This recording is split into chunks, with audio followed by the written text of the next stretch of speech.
महाराष्ट्राचा आवाज आपल्या हक्काचा। भाजप जिल्हाध्यक्ष प्रदीप रामचंदानी यांनी यांच्या आदेशानुसार उल्हासनगर कॅम्प 4 येथे उल्हासनगर भाजप मंडळ 5 यांची बैठक पार पडली असून या बैठकीत येणाऱ्या विधानसभा निवडणुकीत भारतीय जनता पार्टी देशासाठी केलेलं चांगलं काम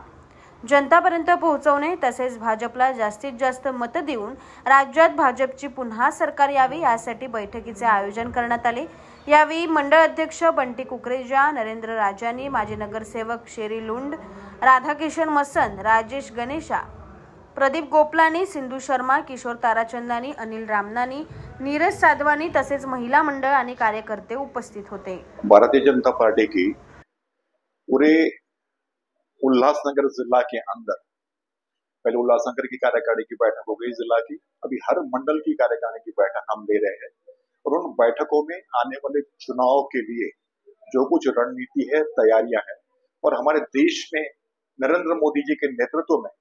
जो हमारी सरकार ने बहुत अच्छे काम किए हैं देश को आगे ले जाने के लिए, और महाराष्ट्र प्रदेश में भी जो अच्छे अच्छे काम हुए हैं वो सब हम कार्यकर्ताओं के माध्यम से लोगों तक पहुंचाकर एक पॉजिटिव सिस्टम के आधार पर हम आने वाले चुनाव में जीतना चाहते हैं कि लोगों के पास बताएं कि सरकार ने बहुत अच्छे काम किए हुए हैं, उसके आधार पर हम अपने काम की ताकत से इस चुनाव को जीतना चाहते हैं। हमारे उल्लासनगर 5 मंडल को आदेश आया था हमारे बीजेपी जिला अध्यक्ष के द्वारा, भाई ये सब आप विस्तारित मीटिंग लो, आप सब एक साथ इकट्ठा हो और एक दूसरे के दुख सुख में हमको साथ देना है, खड़े रहना है। तो इसी विषय में आज मीटिंग ली गई थी और आज सब हम उल्लासनगर के 5 के मंडल सब एक साथ मिले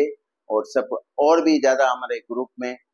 उल्लासनगर मंडल 5 के ज्यादा से ज्यादा लोग आए और उसमें ऐड हुए हमारे ग्रुप में। आज आने वाले विधानसभा में कुछ आपको पार्टी की तरफ से उम्मीद है कि आपको उम्मीदवारी मिलेगी आपकी तरफ से? सर ऐसा कोई विषय नहीं है, जहाँ कमल का फूल वहाँ हम होंगे, ऐसी कोई बात नहीं है। तुमच्या परिसरातील काही घडामोडी किंवा समस्या असतील तर आमच्या वृत्तवाहिनीला संपर्क करा आणि तसेच सतत अपडेट राहण्यासाठी आमच्या वृत्तवाहिनीला सबस्क्राइब करा आणि बेल आयकॉन दाबायला विसरू नका।